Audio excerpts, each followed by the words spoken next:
My name is Rachel Silvio, and I'm going to talk to you about water and urea absorption at the kidney for the Bio 520 urinary presentation.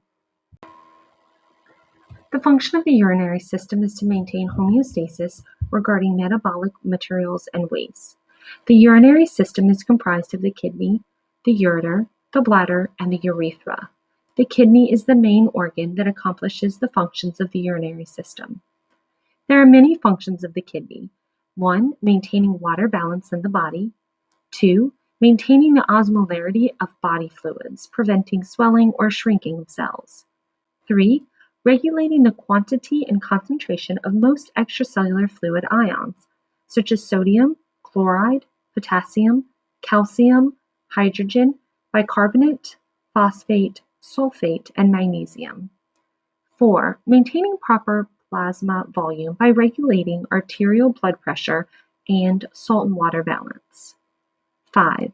Helping maintain the proper acid-base balance by maintaining hydrogen and bicarbonate ion concentrations. 6. Excreting the end products, which are the metabolic wastes and can be toxic. Some examples are urea, which is from proteins, uric acid from nucleic acids, creatinine from muscle creatine, bilirubin from hemoglobin, and other hormone metabolites. 7. Excreting foreign compounds such as drugs, pesticides, or food additives. 8. Producing renin, which is an enzymatic hormone that is important in salt conservation. 9.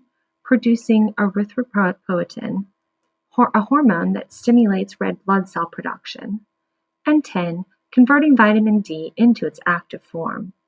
This picture also shows that most humans have 2 kidneys performing these functions. Each kidney has about 1 million nephrons, which are the functioning units of the kidney. In the nephrons, the tubules containing fluid that needs to be filtered are surrounded by capillaries for efficient reabsorption. The proximal tubule is the segment in the nephron from the Bowman's capsule to the loop of Henle. It is responsible for reabsorption of material that was filtered in the glomerulus, such as water and ions. The distal tubule is between the loop of Henle and the collecting duct system and functions in the reabsorption of ions such as sodium, chloride, and calcium. The collecting duct is the last part of the nephron and responsible for the reabsorption of water based on dehydration through the antidiuretic hormone ADH and aquaporins. Most of the contents in the plasma, such as waste products, excess materials, nutrients, and electrolytes, are filtered through the glomerular capillaries of the kidney. Some nutrients are needed by the body and are returned to the blood by a highly selective tubular reabsorption from the tubular lumen into the peritubular capillaries. About 124 milliliters per minute of fluid out of the 125 milliliters per minute of filtered fluid is reabsorbed, including 99% of filtered water, 100% of filtered sugar, and 99.5% of filtered salt. Usually 100% of waste products, such as creatinine, will be excreted instead of reabsorbed. We will focus on water and urea reabsorption for this presentation, but let's first look at the generalized process of reabsorption with the transepithelial transport. The tubule wall is 1 cell thick and surrounded by the peritubular capillaries. Interstitial fluid fills the lateral spaces, which are the gaps between adjacent cells.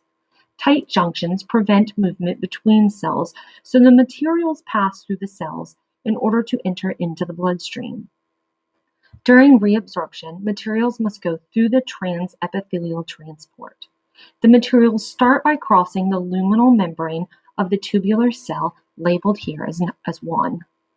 They pass through the cytoplasm from one side of the cell to another, labeled 2 in this picture. The materials will cross through the membrane of the tubular cell, entering the interstitial fluid, labeled as a 3. In step 4, the materials diffuse through the interstitial fluid, shown in blue in this picture. Lastly, the materials will pass through the capillary wall, entering the blood. Now, passive reabsorption is without the requirement of energy in the form of ATP. It moves down the electrochemical or osmotic gradient, so from high concentration to low concentration of the material. Active reabsorption is when one or more transepithelial transport steps requires energy, so it is against the gradient. Examples of active reabsorption are glucose, amino acids, and sodium. Water is passively reabsorbed throughout the tubules since it follows the sodium that is actively reabsorbed. 65% of the reabsorbed water is through the proximal tubule, which is about 117 liters per day, and 15% of the water is reabsorbed through the loop of Henle. This total of 80% of water is reabsorbed in the early part of the nephron, not dependent on the water load in the body and not regulated by the kidney. Now, the remaining 20% of the water is reabsorbed in the distal portions of the tubule and controlled by hormones based on whether the body is dehydrated. There is still no energy required for this movement of water. Water is diffused through the membranes using aquaporins, AQPs, or water channels. AQPs are membrane proteins in the tubular cells. AQP1 are water channels in the proximal tubule. They are always open and have high water permeability. AQP2 are water channels in the distal parts of the nephron. They are regulated by the hormone vasopressin, resulting in variable water reabsorption in this area. Water reabsorption in the proximal tubule uses pump activity. The concentration of sodium quickly decreases in the tubular fluid and tubular cells and increases in the region within the lateral spaces between the cells, causing the passive net flow of water from the lumen, which is hypotonic, into the lateral spaces, which are hypertonic, due to osmosis through the cells or through the tight junctions. The accumulation of the water in the lateral spaces increases the hydrostatic or fluid pressure, which pushes the water out of the lateral spaces and into the interstitial fluid, and then into the peritubular capillaries. Water will also osmotically move based on the glucose concentration.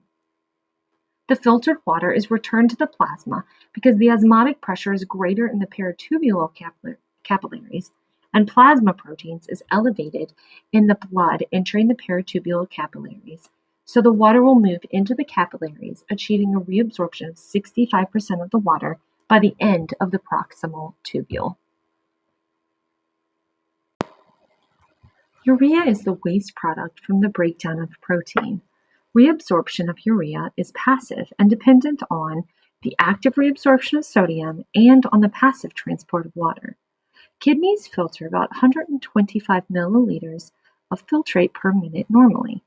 When the water is reabsorbed, it drops to about 44 milliliters per minute of fluid in the lumen by the end of the proximal tubule, since 65%, which is the 81 milliliter per minute, has already been reabsorbed.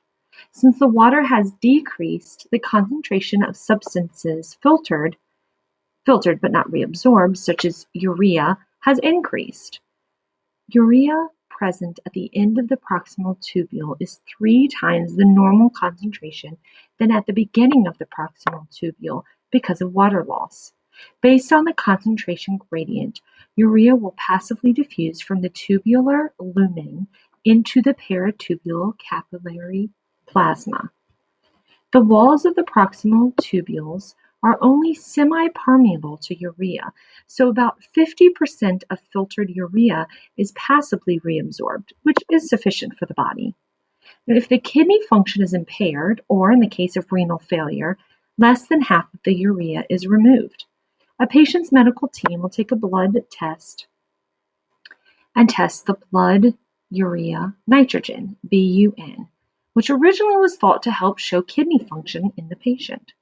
Serious symptoms of renal failure, or uremia, are not caused by urea retention, since it is not very toxic, but rather the accumulation of hydrogen and potassium ions, since renal failure causes inadequate secretion of the hydrogen and potassium. An exenatide is an injectable drug that lowers the blood glucose level, often used to treat type 2 diabetes. In 2011, the U.S. Food and Drug Administration approved exenatide drugs to be used as an add-on medication alongside insulin injections for patients with type 2 diabetes who are not able to keep their glycemic index stable with insulin only. Glucagon-like peptide 1, GLP-1, is a type of exenatide which has been studied for its cardiovascular effects, as type 2 diabetic patients are at higher risk for heart disease. Studies show that GLP-1 medications also decrease blood pressure, inhibit neuronal degeneration, increase insulin sensitivity, and promote weight loss, among other things. The incretin effect is the observation that glucose in the intestines, from consumption, increases insulin release more than glucose in the blood from injection. GLP-1 promotes this incretin effect. Unfortunately, incretin effect is impaired in patients with type 2 diabetes.